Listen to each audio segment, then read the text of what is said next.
అందరికీ నమస్కారం అమ్మా. జ్ఞానగోష్ఠి 5 సంబంధించిన ప్రశ్నోత్తరాలు ఇప్పుడు మనం చూద్దాం. మొదటి ప్రశ్న,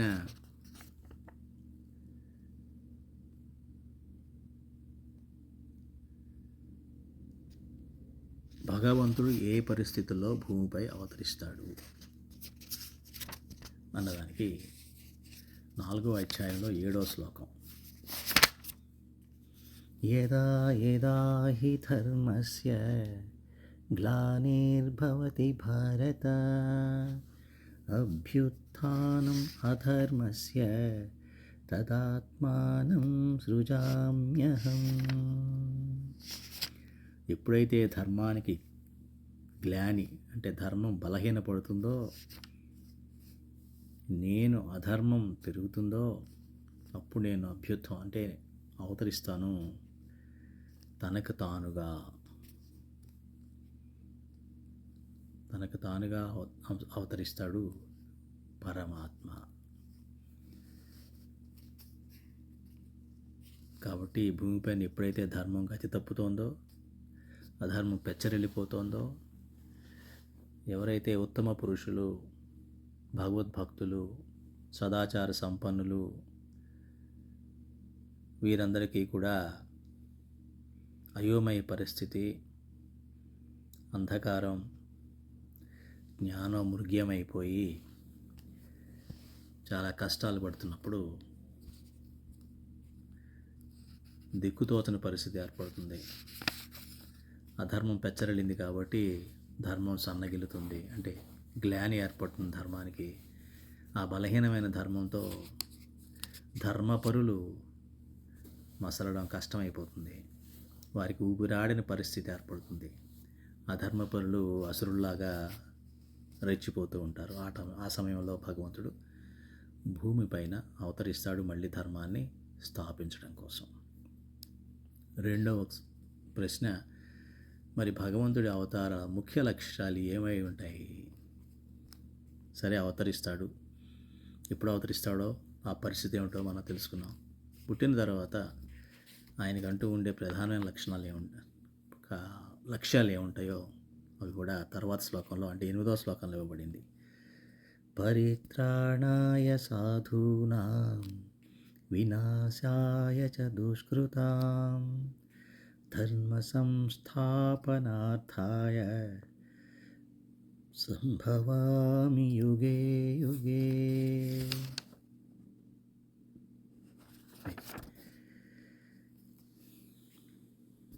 సాధువులను రక్షించడం కోసం, దుష్టులను నాశనం చేయడం కోసం, ధర్మాన్ని స్థాపించడం కోసం సంభవామి యుగే యుగే పుడుతూనే ఉంటాడు పరమాత్మ.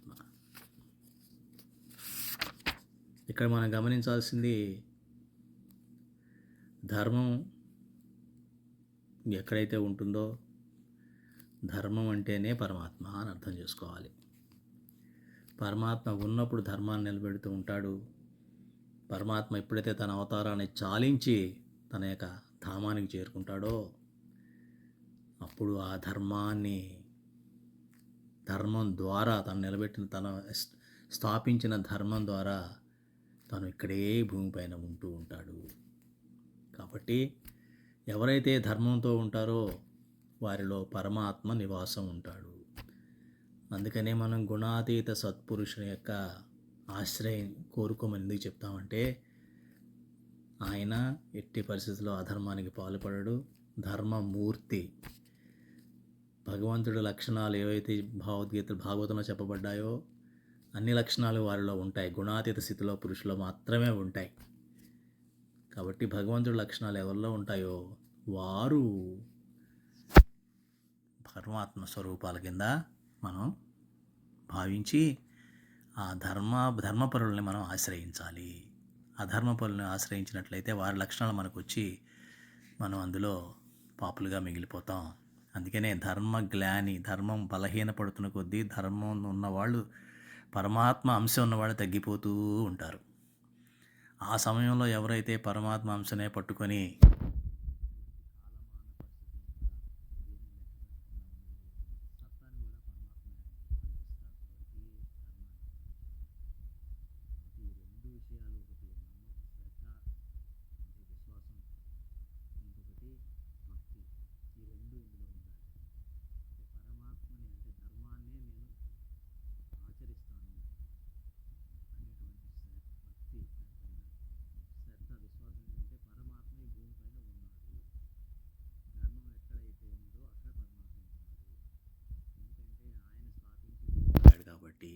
ఉదాహరణకి ప్రతి రాష్ట్రానికి ప్రతి దేశానికి ఒక రాజ్యాంగం ఉంటుంది. రాజ్యాంగ అధినేత ఉంటారు. రాజ్యాంగ అధినేత ప్రతి క్షణం ప్రతి చోటకు వచ్చి ప్రతి యాక్ట్ని ప్రతి ఒక్క శాసనాన్ని అమలుపరిచేలా చూడడు. ఆయన దాన్ని స్థాపించేసి ఒక వ్యవస్థను స్థాపించి ఆయన స్థానంలో ఆయన కూర్చున్నా ఎక్కడికక్కడ ప్రతి చోట తన రాజ్యాంగపరంగా అన్నీ అవుతున్నాయో లేదో జరుగుతూ ఉండాలి. వాస్తవంగా జరగట్లేదు అంటే అప్పుడు దాని తగ్గట్టుగా మళ్ళీ తను వచ్చి ఎస్టాబ్లిష్ చేయడం అవన్నీ మనం లౌకికంగా చూస్తాం. ఇవన్నీ కూడా దాని లౌకికంగా వేరు. ధార్మికంగా చూసినట్లయితే, ఆధ్యాత్మికంగా చూసినట్లయితే పరమాత్మ ధర్మం ఎక్కడ ఉంటుందో అక్కడే ఉంటాడు. కాబట్టి ధర్మపరాయణుడు అని కూడా మనం అంటూ ఉంటాం పరమాత్మని. ఇక మూడవ ప్రశ్న,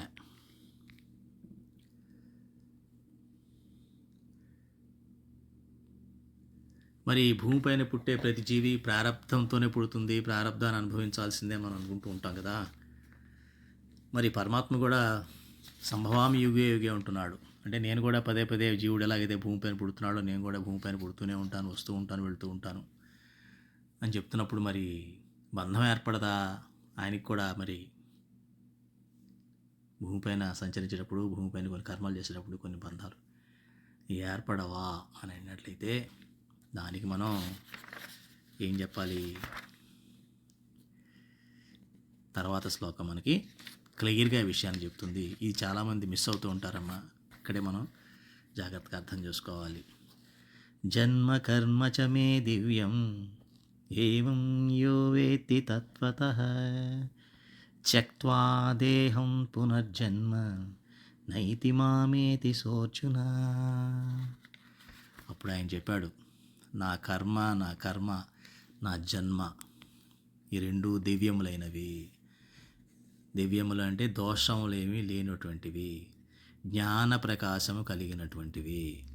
ఎందుకంటే అందులో స్వార్థం కానీ లేకపోతే ఏదన్నా ప్రయోజనం కానీ తనకంటూ ఉన్న ప్రయోజనం ఏదీ ఉండదు. కాబట్టి లోక కళ్యాణం కోసమే తను ఈ భూమిపైన అవతరించి కావాల్సిన పనులు చేస్తారు. కాబట్టి తన కర్మ కానీ తన జన్మ కానీ రెండు కూడా దివ్యములు అన్న విషయాన్ని ఎవరైతే పరమాత్మని అవతారంగా ఈ భూమిపైన అవతారంగా ఉన్నప్పుడు ఆయన్ని పరమాత్మగా గుర్తిస్తారో, ఎవరైతే వారు ఈ రకంగా యథార్థంగా ఈయన పరమాత్మ అని తెలుసుకొని ఈయన జన్మ ఈయన చేసే కర్మ రెండు దివ్యమైనవి, అందులో నేను దోషాన్ని ఎంచకూడదు అన్న విషయం ఎప్పుడైతే వారికి తెలుస్తుందో వాళ్ళకి ముక్తి వచ్చినట్టే అని కూడా నిగూఢంగా ఈ శ్లోకం ద్వారా ఆయన చెప్పాడు. జరిగింది కూడా. చూడండి ఎంత సులువైన మార్గం. భగవంతుని గ్రహించడం ఒక ఎత్తు అయితే, భగవంతుడిని గమనించిన ఆయన ఈ అవతారాన్ని మనం ఒకసారి గుర్తించిన తర్వాత మళ్ళీ మనం దోషాలు పాల్పడకుండా చూసుకోవాలి. నిర్దోష బుద్ధి మనలో ఉండడం అన్నది చాలా ముఖ్యం. అది మనం భాగవతం విషయంలో తెలుసుకుంటాం. శుకుడు పరీక్షిత్తుకి చెప్తున్నప్పుడు శ్రీకృష్ణ పరమాత్మ గురించి, గోపికల గురించి అప్పటి వరకు చాలా శ్రద్ధగా విన్నటువంటి పరీక్షిత్తు ఒక్కసారి ఇబ్బందిగా ఫీల్ అవుతాడు. ఈ గోపికలకు సంబంధించినటువంటి విషయం చెప్పేటప్పటికి. అదే ఉద్ధవుడైతే గోపికలను చూసి ఆహా ఏం భాగ్యం వీళ్ళది, ఆ గోపికల యొక్క పాదధూళి తగిలేటువంటి బృందావనంలో ఉన్నటువంటి ఆ చిన్న లతలు, చిన్న వృక్షాలు, చిన్న చెట్లు, మొక్కలు గడ్డి పరకగానే నేను పుట్టినట్లయితే వారి పాదధూళి నాకు తగిలి ఎంత అటువంటి భాగ్యం నాకు అని చెప్పేసి ఆయన కోరుకోవడం జరిగింది. చూడండి, మహాద్భక్తుడు, కృష్ణుడికి సఖుడు అయినటువంటి వాడు కూడా కృష్ణ భక్తుడిని అంటే పరమాత్మ యొక్క భక్తుడిని అమోఘంగా గొప్పగా చూడడం జరిగింది. ఆ స్థితి మనం తెచ్చుకోవాల్సి వస్తుంది. కాబట్టి ఒకసారి భగవంతుడిని గ్రహించిన తర్వాత, భగవంతుడి ద్వారా వచ్చినటువంటి గురువుని మనం గ్రహించిన తర్వాత ఇక దోషబుద్ధి అన్నది మనలో వాడి ఎడలో ఉన్నట్లయితే దాని మించిన పాపం ఇంకోటి ఉండదు. అదే చెప్తారనమాట. భగవాన్ స్వామినారాయణ కూడా వచనామృతంలో చెప్తారు. అది ఒకసారి చెప్పినట్టు శ్లోకం నాకు ప్రస్తుతం అది గుర్తులేదు. దాని అర్థం ఏంటంటే, యథాతథంగా గుర్తులేదు శ్లోకం. అదేమిటంటే, ఎక్కడ పాపం చేసినా అది తీర్థయాత్ర చేస్తే తీర్థస్థానాలకు వెళ్తే పోతుంది. కానీ తీర్థ స్థానంలోనే పాపం చేస్తే దాన్ని ఇంకా రాగి రేకు మీద చెక్కినట్టుగా చెక్కేసి ఇంకా వాళ్ళకి వచ్చే జన్మ జడ జన్మే తప్ప చైతన్య జన్మ రాదు అని. అంటే జడ జన్మ అంటే ఒక కొండగానో అంటే కథ ఇక అలాగ ఉండిపోతారనమాట. అసలు అలా అంతే తప్ప వాళ్ళకి ఇంకా ముక్తి అన్నది రాదు అని చెప్పడం జరిగింది. చూడండి, అట్లాగే భగవంతుడు కానీ భగవంతుడి యొక్క ఎవరైతే భగవంతుడి తరపున గురువులు ఎవరైతే ఉన్నారో వారి ఎడల కానీ మనలో కనుక దోషబుద్ధి వస్తే మటుకు వచ్చే జన్మ జడంగానే ఉంటుంది తప్ప దానివల్ల చాలా పాపం అనే విషయం మనం గమనించాలి. నాలుగవ ప్రశ్న, మరి పరమాత్మని ఆశ్రయించకుండా మానవులు మరి ఇతర దేవతలను ఎందుకు ఉపాసిస్తారు అని క్వశ్చన్ అడిగాడు అర్జునుడు. సరే, ఇది బాగానే ఉంది స్వామి, మీరు చెప్పిన బట్టి చూస్తే పరమాత్మ ఖచ్చితంగా ఈ భూమిపైన అవతరిస్తాడు. ఒకవేళ తను అవతారం చాలించి వెళ్ళిపోయినా తన ప్రతినిధిగా ఎవరినో గురువుని గుణాతీత మన గురువుల్ని ఇక్కడ పెడతాడు. ఆ గుణాతీత సత్పురుషుల్ని ఆశ్రయించే భాగ్యం మనకు కలుగుతుంది. సరే, ఆశ్రయిస్తాం. ఆశ్రయించిన తరువాత వారిలో దివ్యత్వాన్ని మాత్రమే చూడగలిగితే, వీళ్ళు మనుషుల్లాగే ఉన్నారు కదా, నాలాగే ఉన్నారు కదా, నాలో ఉన్న వీక్నెస్ వీళ్ళలో కూడా ఉంటుందా, మనిషి అన్నాకి సామాన్యమే, మనుషులందరికీ ఇది మామూలే అని తనకున్నటువంటి అవలక్షణాలన్నీ కూడా అందరికీ వృద్ధేయడం అన్నది అలవాటు. ఈ మానవ సహజం ఏంటంటే వాళ్ళకి ఎప్పుడు తృప్తి కలుగుతుందంటే నాలో ఈ అవలక్షణాలు ఉన్నాయి కాబట్టి ఆ మనుషులందరిలోని అవలక్షణాలు ఉంటాయి అనుకుంటూ ఉంటారు. అంటే అక్కడ దైవాన్ని కూడా, దైవానికి సంబంధించిన సత్పురుషుని గురువుని కూడా మనం మనిషిగానే భావించేసేసి ఆ దోషాలు మనకు అంటించుకున్నామంటే చాలా అది తీరని పాపం కింద మారిపోతున్న విషయాన్ని మనం గ్రహించాలి. గ్రహించినప్పుడు ఇప్పుడు మరి దేవతలు పరమాత్మ ఇక్కడ ఆయన జన్మ ఆయన కర్మ కూడా దివ్యమైన విషయం మనం గ్రహించినట్లయితే చాలు. వారిని ఆ విధంగా భక్తి శ్రద్ధలతో మనం పూజిస్తే చాలు. ప్రతిక్షణం మన మనసులో వారే ఉంటే చాలు. వారి శరణాగతి పొందితే చాలు. మన ఇంకా ముక్తి వచ్చేస్తుంది, ఎటువంటి మళ్ళీ జన్మ ఉండదని చెప్పినప్పుడు మరి ఎందుకు ఇలా దేవతల్ని ఉపాసిస్తూ ఉంటారు ఎక్కువగా? పరమాత్మను ఆశ్రయించకుండా ముక్తి కోరుకోవాలి కదా మానవులు అన్నవాళ్ళు, మరి దేవతలు ఎందుకు ఉపాసిస్తారు అని అడిగాడు అర్జునుడు. అప్పుడు దానికి సమాధానం ఏమిటి? 12వ శ్లోకం చదవండి అమ్మ ఒకసారి. 12వ శ్లోకం.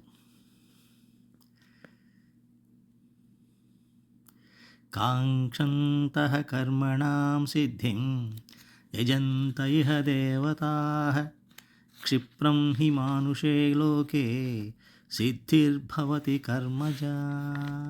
అది వీళ్ళు ప్రపంచంలో ఉన్న మహత్తు చూస్తారు. వాళ్ళకి ఎక్కడ ప్రతి క్షణం కూడా ప్రపంచంలోనే మహత్తు ఉంది, ప్రపంచంలోనే మహిమ ఉంది. కాబట్టి ఈ ప్రపంచంలో ఉన్నవన్నీ నేను పొందాలి, ఈ ప్రపంచంలో ఉన్న వాటినే నేను అనుభవించాలి, వాటి ద్వారా వచ్చే ఆనందమే నాకు చాలు, అదే పరమానందం, ఇంకా ఈ ముక్తి ఇవన్నీ అవసరం లేదు అనేటువంటి వాళ్ళు కొంతమంది ఉంటారు.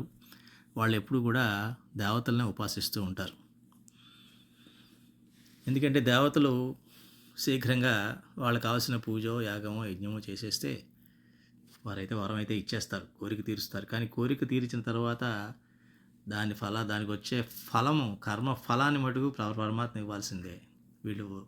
వాళ్ళ వరకు మెప్పు పొంది రికమెండేషన్ లెటర్ ఇచ్చేస్తారు, పని అయిపోతుంది. కానీ తర్వాత ఆ లెటర్ వాడుకొని మనం చేసే పనులు ఏమన్నా కనుక తేడా వస్తే దాని ఇబ్బంది మళ్ళీ మనం పడాల్సింది తప్ప మళ్ళీ ఆ దేవత వచ్చి మనల్ని ఏమీ రక్షించడు. అదే చెప్తాడు, నీకు రికమెండేషన్ లెటర్ ఇచ్చేసాను, ఇక తర్వాత నువ్వు శుభ్రంగా ఉండు అంటాడు. అంతే, నీకు ఇది ఇచ్చేసాను, చూసుకో అంటాడు. అంతే.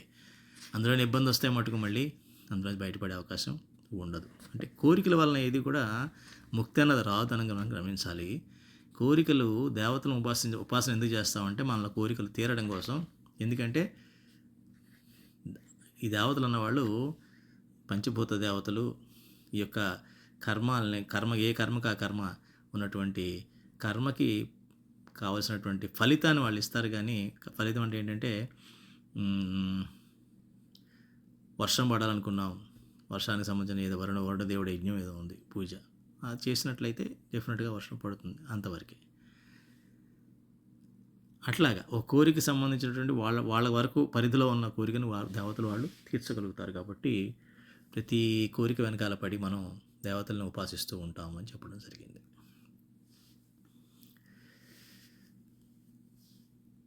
అయితే ఈ ఆ కోరిక అనేది కర్మగా మారిపోయి బంధిస్తుంది. అది చాలామంది గమనించుకోరు. కోరిక తీరింది కదా అనుకుంటారు, కానీ ఆ కోరిక వెనకాల ఇంకో కోరిక ఉంటుంది. మళ్ళీ ఈ కోరిక వలన వచ్చేటటువంటి ఫలితం ఆ క్షణంలో బాగానే ఉంటుంది, కానీ తర్వాత దానివల్ల వచ్చే ఇబ్బందుల్ని ఎలా ఎదుర్కోవాలో తెలియదు. దాని నుంచి ఎలా బయటపడాలో అంతకన్నా తెలియదు. ఇది ఒక విషవలయం అన్నమాట. ఆ వలయం అంటారు. వలయం అంటే ఒక చక్రంలో మొదలెక్కడో తెలియదు, చివరెక్కడో తెలియదు, అంతే కదా. అంత రౌండ్గా ఉంటుంది. ఇది కూడా అంతే. ఆ యొక్క చక్రంలో పడ్డారంటే జన్మలో చక్రంలో పడిపోతారు. ఇక ముక్తి అన్నది కష్టం. తర్వాత ప్రశ్న, కర్మ అకర్మల పరంగా బుద్ధిమంతుడంటే ఎవరు? కర్మ అకర్మల యందు బుద్ధిమంతుడు ఎవరు అన్నదానికి 15వ శ్లోకం చూడండమ్మా.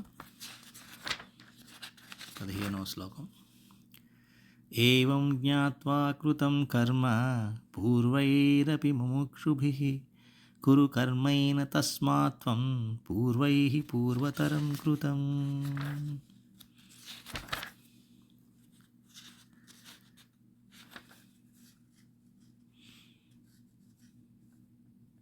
పదిహేను 18వ శ్లోకం, సారీ ఏంటో అనుకున్నాను. 18వ శ్లోకం అమ్మ.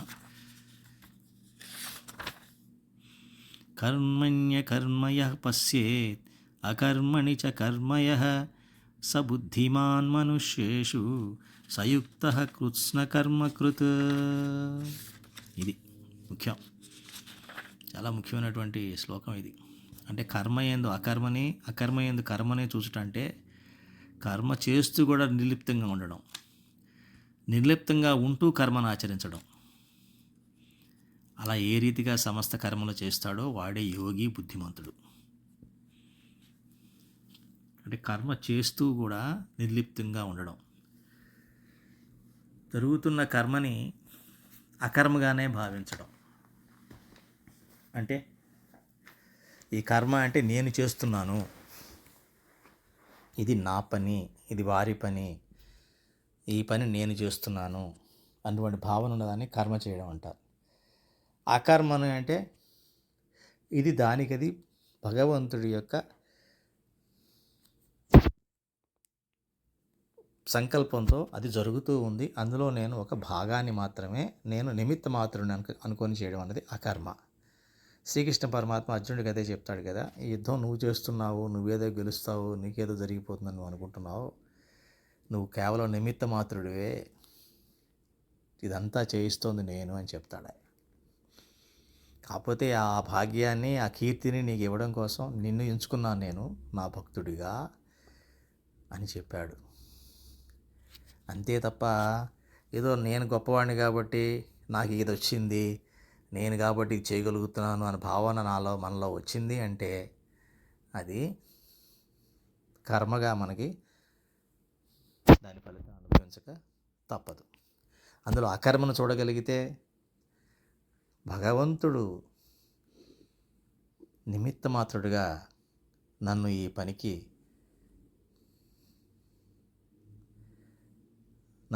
నాకు ఇచ్చాడు, కాబట్టి ఇది భగవంతుడికి చేసే పనిగా నేను ఒక పూజగా ఈ పని నేను చేస్తాను అని అనుకుంటాం. ఎప్పుడైతే మనకిచ్చిన పనిని ఒక కర్తవ్యంగా, ఒక పూజలాగా, పూజలో ఎంత శ్రద్ధగా, భక్తిగా, పవిత్రంగా, ఇంకో ఆలోచన లేకుండా ఎంత బాగా చేయాలో మన సాధ్యమైనంత మేర పూర్తిగా మనం ఏకాగ్రతతో చేస్తామో ఆ రకంగా ఏ పనైనా భగవంతుడు మనకి ఇచ్చిన దాన్ని అలా చేస్తున్నాడు, అది అకర్మ కింద వస్తుంటుంది. అంటే కర్మ చేస్తున్నప్పుడు కూడా ఊరికనే నేనేదో అలసిపోయాను, నాకు పని ఎక్కువైపోయింది, ఏమిటో నాకే ఇచ్చారు ఈ పని నేను చెయ్యాలా, ఒకప్పుడు అసలు నేను ఏ పని చేసేవాడిని కాదు, ఇప్పుడు ఏమిటో నా కర్మ, ఇటువంటి ఆలోచనలు వచ్చినాయి అంటే మళ్ళీ అది కర్మ చేస్తూ కూడా కర్మలో మళ్ళీ అకర్మని పోగొట్టుకున్నట్టే లెక్క. కాబట్టి ఎవరైతే నిమిత్త మాత్రుడుగా కేవలం కర్తవ్యంగా, వేద విహిత కర్మగా, ఒక యజ్ఞంగా, ఒక భగవంతుడికి చేసే పూజగా కర్మను చేస్తారో వారే యోగి లేక బుద్ధిమంతుడు అని చెప్పాలి. తర్వాత ప్రశ్న, 6వ ప్రశ్న, మరి అటువంటి బుద్ధిమంతుడి యొక్క మానసిక స్థితి ఏ రకంగా ఉంటుంది అంటే ఆల్రెడీ నేను చెప్పేసి మనం మాట్లాడుకున్నాం. అయినా కూడా 20వ శ్లోకంలో కూడా ఇవ్వడం జరిగింది. అతను ఏం చేస్తాడు? 20వ శ్లోకం చూడండి. అతని కర్మ యందు కానీ కర్మ ఫలం యందు కానీ ఆసక్తిని ఆశ్రయాన్ని కలిగి ఉండడు. అమ్మయ్య ఈ పని అయిపోతే ఫలానా ఫలితం వస్తుంది, అప్పుడు నేను హాయిగా ఉండొచ్చు. అంటే ఏమిటి? పని చేస్తున్నప్పుడు ఆసక్తి, ఆ ఆ పని చేసిన తర్వాత వచ్చే ఫలితం మీద ఇంకా విపరీతమైన ఆసక్తి. అంటే దాని ఆశ్రయం పొందడం, ఆ ఫలితాన్ని యొక్క ఆశ్రయం. అమ్మయ్య అది అయిపోతుంది అనుకో, అంత అదృష్టవంతుడు లేడు, హాయిగా ఉండొచ్చు. హాయిగా ఉండడం అనేది ఆశ్రయం పొందడం. అంటే నీ యొక్క మనసులో ఉన్నటువంటి చిత్తంలో ఉన్న హాయిని, అనుభూతిని ఒక కర్మకు అప్పచెప్పావు, కర్మ ఫలితానికి అప్పచెప్పావు తప్ప భగవంతుడికి అర్పించలా. అదే భగవంతుడికి అర్పించినట్లయితే భగవంతుడు హాయి గొప్పదా? ఒక కర్మ ద్వారా వచ్చిన ఏదన్నా మంచి ఫలితం వస్తే దానివల్ల వచ్చే హాయి గొప్పదా? గొప్పదో పక్కన పెడదాం, ఏది శాశ్వతం? పోని భగవంతుడి ద్వారా వచ్చేటువంటి హాయి ఏదైతే ఉందో అది శాశ్వతం. ఒక కర్మ ద్వారా, ఒక పని ద్వారా వచ్చినటువంటి ఫలితం అశాశ్వతం. ఆ క్షణం ఉంటుంది, తర్వాత మళ్ళీ పోతుంది. దీనికి మహాస్వామి మహారాజ్ బాగా చెప్తారు. నాకు 10 బెంజ్ కార్లు ఉన్నాయి, పక్కింటివాడు ఏదో ఇంకో టాప్ మోడల్ ఫారిన్ కంట్రీ నుంచి వరల్డ్లో టాప్ నెంబర్ 1 కార్ తెచ్చుకుంటే వీడి 10 బెంజ్ కార్ల యొక్క ఆనందం ఆ క్షణం ఎగిరిపోతుంది. అంటే ఏమిటి? అంతవరకు వాడు కర్మ చేసి 10 బెంజ్ కార్లు సంపాదించుకున్నాడు, కర్మ ఫలితాన్ని హాయిగా ఉన్నాడు అనుకుంటున్నాడు. ఎంతసేపు ఉంది ఆ హాయి? పక్కవాడితో పోల్చుకుంటే క్షణంలో పోయింది. కాబట్టి 20వ శ్లోకంలో ఇది మనకి బుద్ధిమంతుడైనటువంటి వాడి లక్షణం మనకి ఇవ్వడం జరిగిందమ్మా. కాబట్టి 20వ శ్లోకం చదివేసేసేయండి. త్యక్త్వా కర్మఫలాసంగం నిత్యతృప్తో నిరాశ్రయః కర్మణ్యభిప్రవృత్తోపి నైవ కించిత్ కరోతి సహ.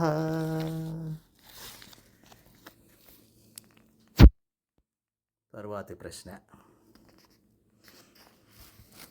ప్రవృత్తి పరాయణుడైన సాధకుడు ఏ రకంగా వ్యవహరిస్తాడు?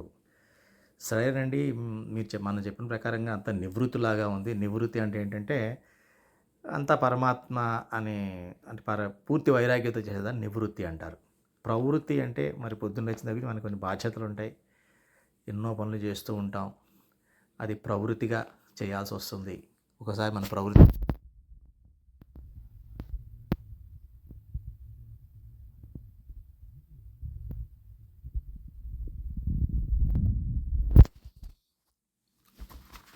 20వ శ్లోకం తర్వాత 22, 23 శ్లోకాలు.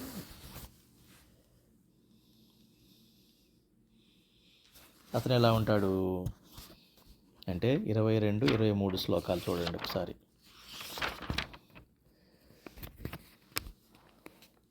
యదృచ్ఛాలాభసంతుష్టో ద్వంద్వాతీతో విమత్సరః సమః సిద్ధావసిద్ధౌ చ కృత్వాపి న నిబధ్యతే గతసంగస్య ముక్తస్య జ్ఞానావస్థితచేతసః యజ్ఞాయాచరతః కర్మ సమగ్రం ప్రవిలీయతే. చూడండి ఎంత అమోఘంగా చెప్పారో. ఇది మనం గమనించాల్సింది. సరే, ఆరంభంలోనే నేను కర్మఫలాన్ని పూర్తిగా నేను నిమిత్తుడిని పరమాత్మకి అందించేటువంటి మానసిక స్థితి ఇంకా నాకు లేకపోయి ఉన్నట్లయితే, ఇంకా కర్మల్లోనే నేను ఉన్నట్లయితే, కర్మలోనే నా మనసంతా పెట్టాల్సి వచ్చినప్పుడు నేను ఏ రకంగా కర్మ చేస్తే మనకి అంటదు అన్న విషయం చూసినట్లయితే, ఆ కర్మ చేస్తూ ఉండి ఫలితం గురించి ఆశించడు. కర్మ చేస్తూ ఉంటాడు, ఏదొచ్చినా ఫలితాన్ని స్వీకరిస్తాడు. ఎందుకని? కర్మ చేస్తున్నప్పుడు సంశయంగా చేయడు. ఫలితం వస్తుందో రాదో అనుకోడు. చేయాల్సిన పని ఖచ్చితంగా చేయాల్సిన పద్ధతిలో ఎలా చేయాలో అలా ఖచ్చితంగా చేస్తాడు. అందులో కొంచెం కూడా బద్ధకం కానీ, అజ్ఞానంతో కానీ, అలక్ష్యంతో కానీ, అజాగ్రత్తతో కానీ, విసుగ్గా కానీ, ఎవరితోనో పోల్చుకుంటూ కానీ, సపోజ్ మనకు పని చెప్తే పక్క వాళ్ళని చూస్తూ ఉంటాం. ఇదే పని ఇంకోళ్ళు చేస్తూ ఉంటే, వాడు చూడు ఎలా చేస్తున్నాడు, నేను చూడు ఎంత బాగా చేస్తున్నాను, ఇలా చేయాలి కానీ అలా చేస్తారా ఎవడన్నా, ఈ రకంగా. అంటే ద్వంద్వ స్థితి అనమాట. లేకపోతే ఈర్ష్య, పక్కవాడిని ఈర్ష్యపడడం, లేకపోతే ద్వంద్వంగా ఉండడం. ఇట్లా ఉండకుండా ఎలాంటి వచ్చినా కూడా నా కర్మ చేశాను, ఫలితం నాది కాదు, భగవంతుడు ఇస్తాడన్న విషయం మనకు తెలుసు. భగవద్గీతలో చెప్పాడు ఆయన భగవంతుడు. కాబట్టి రాని నేను చేయాల్సిన పని ఖచ్చితంగా చేస్తా. అందులో ఎటువంటి అలసత్వం కానీ, ఎటువంటి అశ్రద్ధ కానీ, ఎటువంటి నిర్లక్ష్యం కానీ, ఎటువంటి ఈర్ష్య అసూయలకు కానీ తావు లేకుండా చేస్తాను. అది అలా చేసిన వాడు ఎవడైతే ఉంటాడో, మనం చేసే కర్మలన్నీ కూడా భగవంతుడు లీనమైపోతాయి. అవన్నీ అకర్మ కింద మారిపోతాయి. అంత కర్మ చేసినా కూడా అకర్మ కింద మారిపోతాయి. మీరు మహానుభావుల చరిత్రలు చదివితే వాళ్ళు నిద్రాహారాలు మానేసి శ్రమించినటువంటి సంఘటనలు ఎన్నో ఉంటాయి. ముఖ్యంగా నాకు తెలిసి స్వామినారాయణ సంప్రదాయంలో ఉన్నటువంటి గురువులంతా ఎవరైతే ఉన్నారో, గుణాతీత సత్పురుష గురువులు, వారి జీవిత చరిత్ర చదివితే మీకు అర్థమవుతుంటుంది. భగత్జీ మహారాజ్ అయితే రోజుకి 23 గంటలు పనిచేసేవాడు. ఆయన 1 గంట మాత్రమే పడుకునేవాడు ఆయన. ఇది వినడానికి చాలా కష్టం అనిపిస్తుంది. ఇప్పుడు తెలుస్తుందిగా మీకు ఎట్లాగా. ఎందుకంటే గుణాతీత సత్పురుషుడు యొక్క ఆజ్ఞలు ఫాలో అవుతూ ఉండేవాడు ఆయన. ఫాలో అవుతూ ఖాళీగా ఉన్నప్పుడు ఆ గుణాతీత స్వామి తెల్లారి 3 వరకు కూడా మన భగవంతుడి కథ వచనాలు చెప్తూ ఉండేవాడు ఆయన జూనాగఢ్ మందిరంలో. ఈయన పని ముగించుకొని మళ్ళీ అక్కడ కూర్చునేవాడు. రాత్రి 3 గంటల వరకు జరిగేది అది. 3 గంటలకు పడుకునేవాడు. మళ్ళీ 4ంటికి యథావిధిగా పొద్దున్నే లేచి బ్రహ్మముహూర్తంలో పూజ చేసుకోవడం, మళ్ళీ తర్వాతకి ఏదైతే పనులు ఉన్నాయో అవన్నీ చేసుకుంటూ మందిరంలో అన్నీ చేస్తూ ఉండేవాడు. అంటే గుణాతీత గురువు ఏం చెప్పాడో ఆ పనులన్నీ కూడా ఆయన చెప్పకముందే ఆయన మనసు గ్రహించి కూడా ఆయన చేసిన పనులు ఎన్నో ఉన్నాయి. ఈ రకంగా అందరూ కూడా ఉంటారు అట్లా. ఎందుకని నిద్రాహారాలు జయించడంతోనే మన ఆధ్యాత్మికత పరాకాష్ట. చాలామంది భగవంతుడికి నియమాలు ఇచ్చినా కూడా మనం ఆచరించం. ఎందుకంటే ఆ నియమ నిష్ట అన్నది లేదు. నియమనిష్ట ఎప్పుడైతే లేదో ఫలితం కూడా సగం సగం వస్తుందని, పూర్తి ఫలితం ఎప్పుడు మనకి రాదు. ఎందుకని మనం కర్మ మీద ఇంట్రెస్ట్ ఉంటుంది కానీ అకర్మగా మారట్లా. అది ఎప్పుడైతే అది అకర్మగా మారుతుందో దాని ఫలితం భగవంతుడికి అకర్మగా మారిపోతుంది కర్మ కూడా. ఉదాహరణకి మన బాడీలో ఇప్పుడు ఎన్నోసార్లు మీకు చెప్పాను, మన యొక్క బాడీలో శరీరంలో అన్ని అవయవాలు పనిచేస్తూ ఉంటాయి. లివర్ కావచ్చు, కిడ్నీ కావచ్చు, ఇవన్నీ పనిచేస్తూ ఉంటాయి. మరి వాటికి పనిచేస్తున్నాయి కానీ అవన్నీ కూడా నేను కర్మ చేస్తున్నాను అనుకుంటే మన పరిస్థితి ఏంటి? ఒకదాన్ని ఒకటి పోల్చుకొని నువ్వు తక్కువ చేస్తాను, నేను ఎక్కువ చేస్తానంటే మన పరిస్థితి ఏంటి? బాడీ పరిస్థితి కాదు. అవన్నీ ఎంత కర్మ చేస్తున్నా, నిత్య కర్మలు చేస్తున్నా సరే అవన్నీ అకర్మగానే ఉన్నాయి. అది మనం గ్రహించట్లా.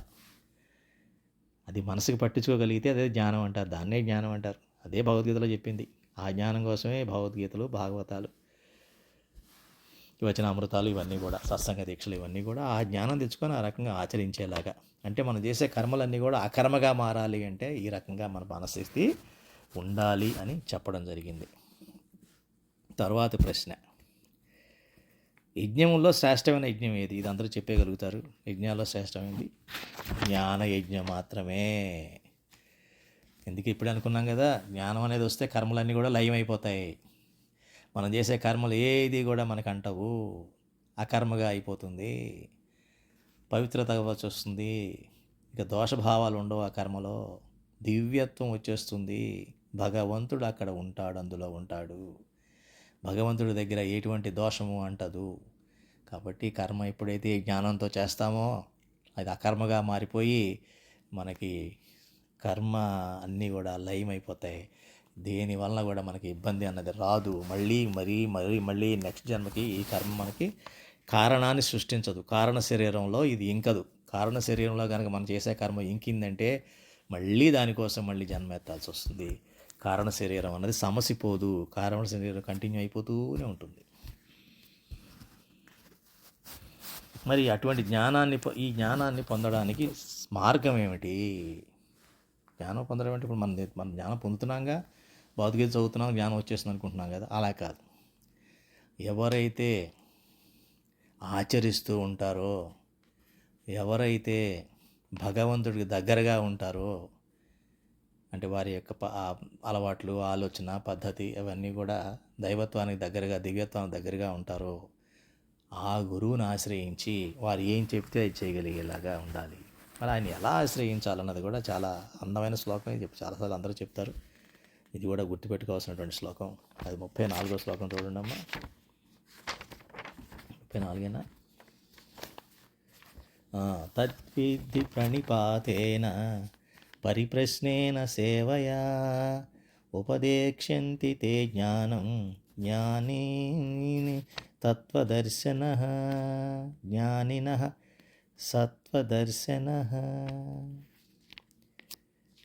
తత్వదర్శనం అంటే ఈ జ్ఞానాన్ని యొక్క తత్వదర్శనం మనకు తెలియాలి అంటే తద్విద్ధి ప్రణిపాతేన అంటే ప్రణిపాతేన పరిప్రశ్నేన సేవయ 3 ఉన్నాయి. ప్రణిపాతేన అంటే గౌరవంగా వారికి నమస్కరించాలి. పరిప్రశ్నలు వేయాలి, పనికిమాలిన ప్రశ్నలు వేయకూడదు. కృష్ణుడు ఎందుకండి మరి అలాగా? కృష్ణుడికి ఎందుకంటే 8 మంది భార్యలు, కృష్ణుడి 16,000 మంది భార్యలు కదండి. ఎందుకంటే అంతమంది గోపులు ఏంటండి? ఇవన్నీ ప్రశ్నలు కాదు. అవన్నీ కూడా మనలో వికారాలు, మన వికారాలను బయటికి చెప్పడం. పరిప్రశ్న అంటే జ్ఞానం పెంచుకునే ప్రశ్నలు. పరిప్రశ్న అంటే ఏమిటి? అది ఒక రకమైనటువంటి తత్పరత. దాహం వేసిన వాడికి ప్రశ్న ఉండదు. నీళ్ళు ఎక్కడి నుంచి తెచ్చామని అడగడు, గబగబా తాగేస్తాడు నీళ్ళు. అదే దాహం వేయకుండా ఏదో తాగాలనిపించిన వాడు కూల్ డ్రింక్ తీసుకురా, లేకపోతే ఏంటి అంటారు కదా లిక్కర్, ఆ లిక్కర్ తీసుకురా, లేదా ఫ్రూట్ జ్యూస్ తీసుకురా, అవి తీసుకురా అంటుంటాడు. అలా కాకుండా నిజంగా జ్ఞానం కావాల్సిన వాడు, ఆ దాహంలో ఉన్నవాడు, ఆ దాహం విలువ తెలిసిన వాడికి నీటి విలువ అర్థమవుతుంది. అలాగే జ్ఞానం విలువ తెలిసిన వాళ్ళకి ఎటువంటి ప్రశ్న వేయాలో కూడా, ప్రశ్న వేయడం కూడా ఒక కళ. మనలో ఉన్న జిజ్ఞాసను బట్టి ఆ ప్రశ్న వస్తుంది తప్ప వేళాకోళంగా, వెటకారంగా, ఏదో నేనే గొప్పవాళ్ళని పక్కవాళ్ళు కాదన్నట్టుగా ఇటువంటి మానసిక స్థితి ఉన్నవాళ్ళు అది ప్రశ్న కింద రాదమ్మా. అది దాన్ని ఏమంటారంటే అదో రకమైనటువంటి టైం వేస్ట్. అటువంటి ప్రశ్నలు మనం వినడం అనవసరం, విన్న తర్వాత వాళ్ళకి సమాధానం చెప్పడం అంతకన్నా అనవసరం. ఎందుకంటే అది ప్రశ్నే కాదు, సందేహము కాదు, సంశయము కాదు, అదొక రకమైనటువంటి వేళాకోళం. అట్లా ప్రణిపాతేన పరిప్రశ్నేన సేవ చేయాలి. గురువుకి సేవ చేసినప్పుడే మనలో ఉన్న అహంభావం, అహంకారం తొలగిపోయి గురువు ఎడల మనకి దైవం కనిపిస్తాడు. అప్పుడు గురువులో దైవం కనిపిస్తాడు. కనిపించినప్పుడు గురువు ప్రసన్నమయ్యి తనకు ఉన్నటువంటి జ్ఞానాన్ని ఎవరైతే తన ఆజ్ఞలని తూచా పట్టకుండా చేస్తున్నారో, ఎవరైతే నిజంగా శ్రద్ధగా వారి యొక్క ప్రశ్న కానీ, వారి యొక్క శ్రమ కానీ, వారి శ్రద్ధ కానీ, వారి యొక్క ఆచరణ కానీ ఇవన్నీ ఉంటాయో అది గమనించి గురువు పూర్తిగా తనలో ఉన్న జ్ఞానాన్ని అంతటినీ కూడా శిష్యుడికి ఇచ్చేస్తారు. అలాగే మనకి ఎన్నో కథలు ఉన్నాయి కదమ్మా. వైశంపాయనుడు కానీ వీళ్ళందరి కథలు మనకు తెలుసు. వీళ్ళందరూ కూడా గురువు దగ్గర పూర్తిగా తీసుకున్న తర్వాత కూడా మరి వైశంపాయనుడి కథ ఒకటి ఉంది. మరి మనకి ఇప్పుడు టైం లేదేమో, ఎక్కువైపోయిన టైం, వాళ్ళు ఇంకోసారి చెప్పుకుందాం. ఆయన మరి ఒకసారి గురువుని మళ్ళీ గురువుగారు చెప్పిన దాన్నే కానీ కాదంటాడు. ఎందుకంటే ధర్మానికి వ్యతిరేకంగా గురువుగారు మీరు చెప్పారు కదా అని అంటే, అప్పుడు ఆయన ధర్మం కాదు అని అప్పుడు ఆయన చెప్తాడనమాట. అదే మన తైత్రేయ ఉపనిషత్తు అంటారు కదా, దానికి సంబంధించిన తిత్తిరి పక్షులు అంటారు. సరే తర్వాత చెప్పుకుందాం అమ్మాయి కథ. ఆ రకంగా ఏంటంటే గురువు మొత్తం తనకున్నదంతా కూడా శిష్యులకి ఇచ్చేస్తారు. అట్లాగే గుణాతీతానంద స్వామి భగత్జీ మహారాజుకి ఇచ్చేశారు, మొత్తం ఇచ్చేసిన తర్వాత చాలామంది అడిగారు అనమాట, ఏమిటి ఆయన ఓన్లీ టైలరు, ఎంతోమంది పండితులు ఉన్నారు, విద్వాంసులు ఉన్నారు, సాధువులు ఉన్నారు, పెద్ద పెద్ద హరిభక్తులు ఉన్నారు, డబ్బులు ఉన్నవాళ్ళు, చదువుకున్న వాళ్ళు అందరూ కూడా అవన్నీ మానేసి ఈ చిన్న టైలర్కి, చదువు రానివాడికి మీ శక్తిని అంతా దారిపోశారు. ఆయన మూలాక్షర బ్రహ్మ గుణాతీతానంద స్వామి మీరు జ్ఞానాన్ని అంతా ఇచ్చారంటే అప్పుడు ఆయన చెప్పారనమాట, జ్ఞానం అన్నదానికి పాత్రత పట్టిస్తారు, ఇవన్నీ పాత్రత కింద రావు, వారిలో ఉన్నటువంటి పాత్రత బట్టి గురువు ఇస్తాడు అని చెప్పేసి. ఆ తర్వాత ఉపస్కాన పరిస్థితుల్లో అతని జ్ఞానాన్ని వెనక్కి తీసుకోవడం కష్టం. చాలామంది అంటారు అతను విముఖుడిని చేసేయండి ఆయన్ని అని. ఈర్ష్య ఉన్నవాళ్ళు, పెద్ద పెద్ద గొప్పవాళ్ళు ఉంటారు కదా, వాళ్ళకి ఈర్ష్య వచ్చి అతన్ని పక్కకి తొలగించమంటారు. అంటే ఇంక మందిరానికి రావద్దని, ప్రవచనాలు ఇవ్వద్దని అది చెప్తే ఆయన గుణాతీత స్వామి అంటాడనమాట, జ్ఞానం ఒకసారి ఇచ్చిన తర్వాత అది పోదు, ఇంకా జ్ఞానంతోనే ఉంటాడు ఆయన, మీ ఇష్టం అని చెప్పేసి అంటాడు ఆయన. మా తర్వాత ఆయనే కదా, మా తర్వాత మూడవ గురుగా మనకి ఆయన చెప్పడం జరిగింది. గుణాతీత స్వామి చెప్పారన్నమాట, నేను ఆయనలో ఉన్నానని చెప్పేటప్పటికి ఆ తర్వాత ఆయనే గురువుగా ఉండాల్సి వచ్చింది. అంటే ఏంటంటే గురువు అన్నవాళ్ళు శిష్యుడికి తన మొత్తాన్ని ధారపోస్తారు. ఎప్పుడైతే శిష్యుడు ఈ రకంగా ఉన్నట్లయితే జ్ఞానం తెచ్చుకునే పద్ధతి ఇది. ప్రణిపాతేన పరిప్రశ్నేన సేవయా చేసినప్పుడు మనకి వినయపూర్వకంగా తత్వజిజ్ఞాసను గురించి ప్రశ్నించాలి, జిజ్ఞాసతో ఉండాలి. కానీ అప్పుడే మహాపురుషులు అయిన గురువులు నీకు ఆ జ్ఞానాన్ని ఉపదేశిస్తారు. అంతేగాని ఏదో వేళాకోళంగా కాలక్షేపంగా ఏదో అడుగుదాంలే, నాకు తెలుసు, నేను కూడా ఏదో అడిగేద్దాం అని నేను కూడా ఒకటి అడిగి 10 మందిలో నేను కూడా కనబడాలి అనే క్వశ్చన్స్ వేసే వాళ్ళందరూ కూడా దానివల్ల ఉపయోగం ఏం లేదమ్మా, టైం వేస్ట్ తప్ప ఇంకేం జరగదు. సో ఈ రకంగా జ్ఞానాన్ని తెచ్చుకోవాలి. మరి ఆ రకంగా వచ్చినటువంటి జ్ఞాన ఫలం ఎలా ఉంటుంది అన్నదానికి తర్వాత శ్లోకంలో చెప్తాడు. ముందు భేద దృష్టి లేకపోతుంది, అభేద దృష్టి వస్తుందన్నమాట. అంటే అంతా సమానంగా కనిపిస్తుంది, అందరూ సమానంగా కనిపిస్తారు, అలాగే అందరిలోనూ భగవంతుడు కనిపిస్తాడు. అది ముఖ్యం. ఎందుకని మాయ పొర మనలో తొలగిపోతుంది. ఇప్పటివరకు ఏదైతే భేద దృష్టి ఉందో, ఇది వేరు అది వేరు, అది కాదు ఇది కాదు, అది లేదు ఇది లేదు, అది ఇది ఒకటి కాదు, ఈ రకరకాలుగా ఉంటాయి మన ఆలోచనలు. అవన్నీ కూడా పోతాయి జ్ఞానం వచ్చిన తర్వాత అని చెప్పడం జరుగుతుంది. 35వ శ్లోకం చదవండి ఒకసారి. 35వ శ్లోకం.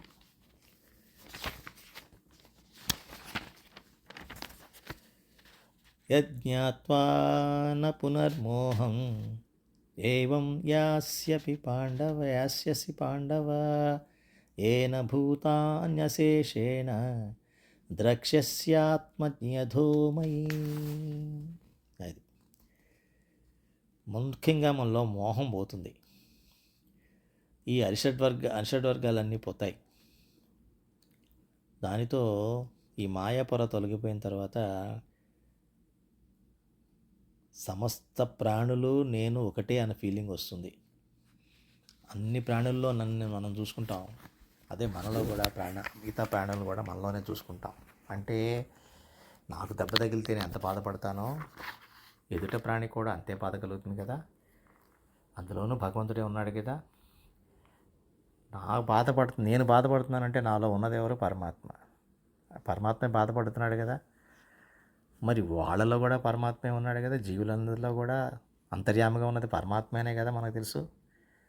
మరి నేను పరమాత్మను బాధ పెట్టే అంత పాపినవుతాను కదా అన్న ఆలోచనలు వస్తాయి.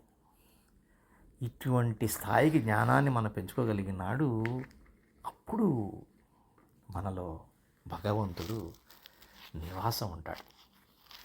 ఎప్పుడైతే భగవంతుడు మనలో నివాసం ఉంటాడో ఈ ద్వంద్వ స్థితి పోతుంది. ఆసక్తి అనాసక్తి, నిరాసక్తత, ఒకసారి బాగుపడడం ఒకసారి బాగోపోవడం, ఈర్ష్య అసూయ, అంటే పోల్చుకోవడాలు, ఏమిటేమిటో వికారమైన ఆలోచనలు, తక్కువ చేసి చూడాలు, గొప్పగా ఫీల్ అవ్వడాలు, ఇక ఒకటేమిటి రకరకాలు ఉంటాయి. మీకే తెలిస్తే ఒకటి ఎత్తుక్కుంటూ ఉంటే బోల్డ్ కనిపిస్తాయి. ఏమిటి అని ఆ భావన, ఆ ప్రవర్తన మనలో ఉండవు కదా, మనలో కూడా ఉంటాయి. ఇప్పుడు అర్థమవుతాయి, జ్ఞానం రాగానే మనకు అర్థమైపోతుంది.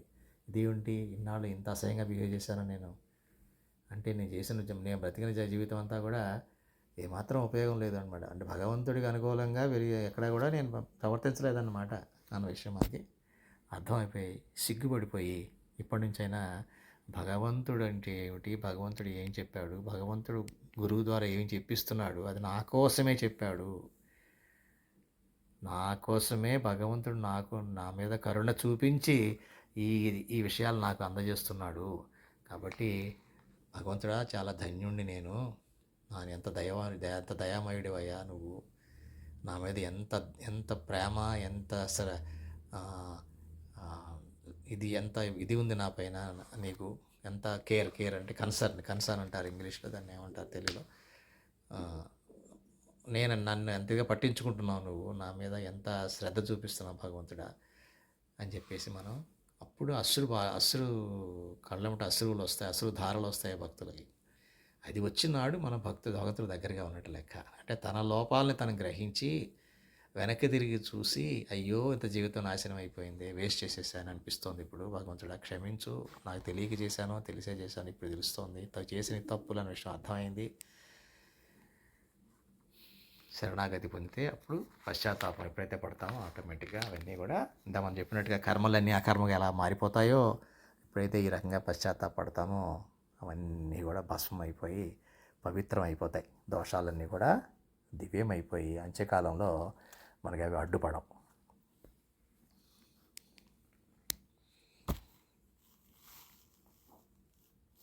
ఇకపోతే ఆఖరి ప్రశ్న ఇది.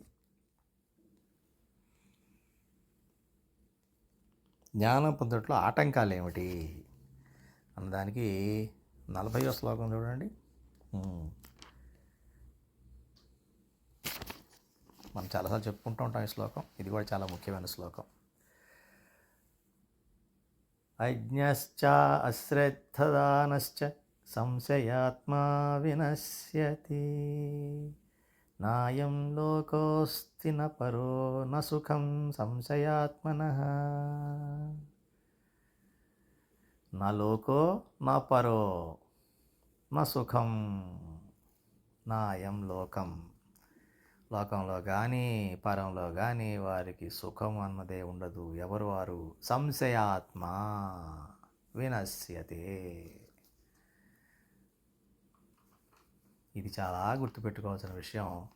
ఎప్పుడైతే ఇక్కడ శ్రద్ధగా మనం దీన్ని కనుక మనం పదే పదే గుర్తు తెచ్చుకుంటూ ఉంటామో, దీని ముందు శ్లోకానికి వెళ్ళి గురువుని దగ్గర ఎలా ఉండాలో అలా ఉంటామో, అలా ఎప్పుడైతే ఉంటామో ముందు చెప్పిన మిగతా ప్రశ్నల యొక్క సమాధానాన్ని కూడా మనకి ఆచరణలో అర్థంలా కనిపిస్తాయి.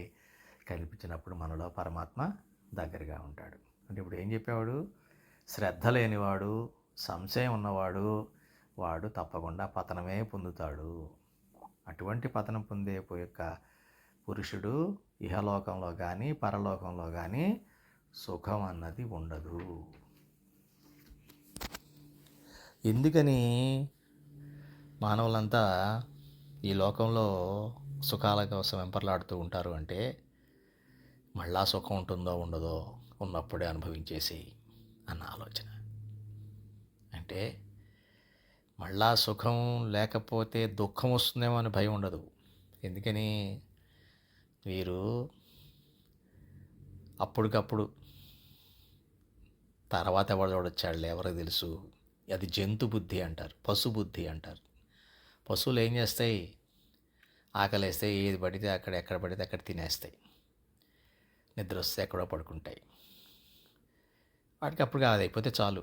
నిద్ర వస్తే పడుకోవాలి, ఆకలేస్తే తినాలి. మనకు ఆకలేస్తే రుచికరమైన తినాలి, ఏ హోటల్లో తినాలి, ఏ టైంలో తినాలి, ఏ మెనూ తీసుకోవాలి. ఇవాళ తింటే ఇవాళ గురించే కాదు, వచ్చే నెలలో వచ్చే ఫంక్షన్ కూడా ఇప్పుడు ఆలోచిస్తాం. అక్కడ మెనూ ఏం పెట్టాలి, ఏం పెడతారు, ఏమిటి అంటే ఏమిటి? మనం సుఖాల కోసం వెంపర్లాడుతున్నాం. ఎందుకు అని? ఆ సుఖం అన్నది ఈ మానవ శరీరంతోనే సాధ్యం. జంతువులకు ఆ భాగ్యం లేదు. వాటికి రుచికరమైన పదార్థాలు అవి తినవు అని. ఏదైతే నీ ఆకలి తీరడం కోసమేగా అన్న ఆలోచన రాదు. అది ముఖ్యం అన్నది ఆలోచన రాదు. ఆకలికి అన్నం కానీ, రుచి అన్నది భగవంతుడిచ్చిన వరం. వరం అంటే ఏంటి? మనకివ్వాల ఆ రుచి భగవంతుడు ఆస్వాదిస్తున్నాడు నీ ద్వారా. ఏ రకంగా నువ్వు ఎంత పవిత్రంగా ఉంటావో, నువ్వు ఎంత పవిత్రంగా ఉంటూ ఎంత రుచికరమైన, శుచికరమైన, మితమైనటువంటి భోజనం యజ్ఞంలో పెడుతున్నావో మనకు తెలుసు కదా. జఠరాగ్ని అంటే ఒక యజ్ఞం. ఆ జఠర అగ్ని, అందులో మనం తినేటువంటి ఆహారాన్ని వేస్తున్నాం అంటే భగవంతుడికి చెందుతాయి. అందులో వెళ్ళి ఎప్పుడైతే హవిస్సుల కింద మనం అర్పిస్తున్నామో, అది ఎంత పవిత్రమైన ఇస్తే అవి అంత పవిత్రంగా భగవంతుని చేరతాయి, ఆ యొక్క దేవతను చేరతాయి. ఎప్పుడైతే ఆ దేవతకి మనం పవిత్రమైన అంత చేస్తూ ఉంటామో ప్రసన్నమయ్యి మనకి ఈ శారీరక ఇబ్బందుల్ని కలగనివ్వరు. శారీరక ఇబ్బందులు ఒకవేళ వచ్చినా చిన్న చిన్నగా సమస్య పోతాయి తప్ప అదే మీ దృష్టి మన దానిపైనే దృష్టి ఉండేలాగా చెయ్యరు, సహకరిస్తారు దేవతలు. ఆ రకంగా మనం ఈ కోరికలంగా వెంపర్లాడే వాళ్ళందరికీ కూడా ఈ సంశయాత్మ అనేది ఉంటుంది. ఎందుకని? వారి ఆత్మ బలహీనం అయిపోయింది కదా. బలహీనమైన వాళ్ళకి సంశయాలు ఎక్కువగా ఉంటాయి. ఆ సంశయాలు ఎప్పుడైతే వస్తాయో బలహీనపడిపోయిన ఆత్మకి సంశయాలు పెరిగిపోయి సుఖం అన్నది ఇంకా ఉండదు. ఈ భూమిపైన సుఖం ఉండదు. మృగతృష్ణ అంటారు. మృగతృష్ణ అంటే ఎండమావిలో ఎక్కడో నీళ్లు కనిపిస్తున్నాయి అనుకుంటూ ఎలాగైతే మనం పరిగెడుతూ నీళ్లు దొరకవు, వాడు ప్రాణాన్ని పోగొట్టుకుంటాడు. అదే రకంగా సుఖాల వెనకాల వెంపర్లాడుతూ పరిగెట్టే వాళ్ళకి మృగతృష్ణగా చివరికి ఆ శరీరం నాశనం అయిపోతుంది తప్ప ఆ యొక్క సుఖాలు అన్నవి తీరవు. చాలా సంతోషం అమ్మా, అందరూ గోష్ఠిలో చక్కగా పాల్గొన్నారు. మీరు ఇచ్చిన సమాధానాలన్నీ దాదాపుగా సరిపోయినాయి. ఒకటో రెండో అనుకుంటా, బహుశా అవి కూడా కరెక్ట్ అయ్యి ఉండొచ్చు. నేను చూశాను, కానీ నేను అనుకున్నవి ఇవి అని పెట్టాను. ఇవి కూడా మీరు తీసుకోండి. చక్కగా నేను మనసా వాచా కర్మణ ఆ భగవంతుని మనం ఆశ్రయించాం. సత్సంగంలో జ్ఞాన గోష్ఠి దాకా మనం ఎదిగామంటే అది భగవంతుడి యొక్క అనుగ్రహం తప్ప మన గొప్పతనం ఏం కాదు. సో భగవంతుడిని మీరు పదే పదే గుర్తుపెట్టుకోవడానికి ఈ యొక్క జ్ఞానగోష్ఠి యొక్క ఆడియోలు వింటూనే ఉండండి. ఏదో ఒక్కసారి విని పక్కన పడేస్తే అది కాదు. జ్ఞానం ఎప్పుడు కూడా మననం ద్వారానే అది మన సాక్షాత్కారం అవుతుంది జీవితంలో. మననం నిధిధ్యాస జరగాలి. కేవలం శ్రవణం వలన చేస్తే, ఎందుకంటే దీంతోపాటు తర్వాత మనం మంచి మ్యూజిక్తో మంచి పాట వింటాం ఓటీటీలోనూ ఎక్కడో చోట, ఇది పక్క వెళ్ళిపోతుంది. ఎందుకంటే మనసుకు కావాల్సింది మేత అది కదా. ఇది మన ప్రస్తుతం ఉన్నది ఆత్మకు సంబంధించింది. ఈ ఆత్మ మనసు ఒకసారి కలిసేంత వరకు కూడా మనం ఇబ్బంది పడాలి. ఎప్పుడైతే మనసుకి కూడా ఇది రుచిస్తూ అప్పుడు ఆత్మకు దగ్గర అవుతుందో అది, అప్పుడు మనం స్థిరంగా ఉంటాం, సమస్థితి వస్తుంది. అప్పటి వరకు కొంచెం ఇబ్బంది పడాలి. కాబట్టి మననం చేసుకుంటూనే ఉండాలి. కాబట్టి ఖాళీ ఉన్నప్పుడల్లా మళ్ళీ ఈ ఆడియోలు, జ్ఞానగోష్ఠి అన్నీ వినండి. వింటూ ఉంటే మీకు ఆటోమేటిక్గా మెల్ల చిన్న చిన్నగా అదే చెప్పాడు కదా శ్రీకృష్ణ పరమాత్మ, మీరు ఆపొద్దు, ఈ యొక్క సాధన ఆపొద్దు. ఎందుకంటే అనేక జన్మలు, ఎన్ని జన్మల తర్వాత రావచ్చు కూడా, ముక్తి చెప్పలేం. కాబట్టి ఇప్పుడు కనుక మనం బ్రేక్ ఇస్తే మళ్ళీ మొదలకు రావస్తుంది అనమాట. స్ప్రింగ్ ఎలాగైతే వదిలేస్తే ముందుకు వెళ్ళిపోతుందో అలా కాకుండా దాన్ని సాగదీస్తూనే ఉన్నట్లయితే కొన్ని జన్మలకైనా రావచ్చు. కానీ ఇక్కడ ఉన్న వాళ్ళు, మన ముముక్షువులందరూ కూడా ఈ జన్మకే ముక్తి పొందగలిగేటువంటి సమర్థత ఉన్నవాళ్ళు, అనుగ్రహం ఉన్నవాళ్ళు. దాన్ని గ్రహించిన వాళ్ళు తప్పకుండా ఆచరించండి. ఇంక ఈ జీవితం అనే సర్కస్, మానవ జన్మ అనే సర్కస్లోంచి మనం హ్యాపీగా ఉండొచ్చు, బయటకు వెళ్ళిపోవచ్చు. శుభం భూయాత్.